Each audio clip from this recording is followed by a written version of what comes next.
हर महान कथा के पीछे एक महान कथाकार होता है, लेकिन महाभारत में कथाकार स्वयं कहानी का एक केंद्रीय पात्र है। वह है वेदव्यास, जिन्होंने वेदों को व्यवस्थित किया और कुरुवंश की नियति को अपनी लेखनी से मोड़ा।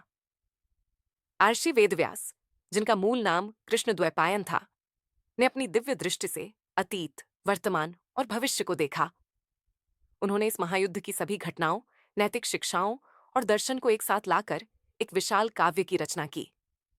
कहा जाता है कि व्यास ने इस महाकाव्य को लिखने के लिए भगवान गणेश का आह्वान किया। गणेश ने एक शर्त रखी, वह बिना रुके लिखेंगे और व्यास को भी बिना रुके श्लोक बोलने होंगे। व्यास ने अपनी बुद्धिमत्ता से ऐसे जटिल श्लोकों की रचना की कि गणेश को उन्हें समझने के लिए रुकना पड़ता, जिससे व्यास को सोचने का समय मिल जाता। यह लेखन प्रक्रिया ही महाभारत की विशालता और गूढ़ता का प्रतीक है। व्यास ने इस ग्रंथ को 3 चरणों में विकसित किया। जय 8,800 श्लोक।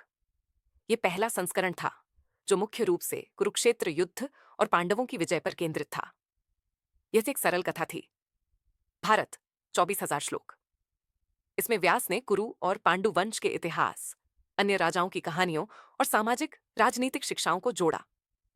ये वंश और नैतिकता पर केंद्रित हो गया। महाभारत 1 लाख श्लोक। यह अंतिम और विशालतम रूप है। इसमें शौनक जैसे अर्षियों द्वारा पूछे गए प्रश्नों के उत्तर, धर्मशास्त्र, जीवन के 4 लक्ष्य, धर्म, अर्थ, काम, मोक्ष और भगवद गीता जैसे उपनिषद शामिल किए गए। इसीलिए कहा गया है, जो इस ग्रंथ में नहीं है वह कहीं और नहीं पाया जाता। महाभारत केवल युद्ध का वर्णन नहीं है, यह पंचम वेद है, मनुष्य जीवन के सभी पहलुओं का ज्ञानकोश।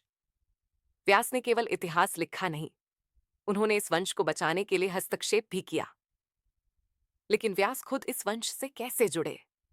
हमें जानना होगा कि उनका जन्म कैसे हुआ और उनके दादा परदादा कौन थे। अगले वीडियो में हम सृष्टि के उस मूल तक जाएंगे, जहां ब्रह्मा से लेकर कश्यप तक सभी देव और मानवों की उत्पत्ति हुई।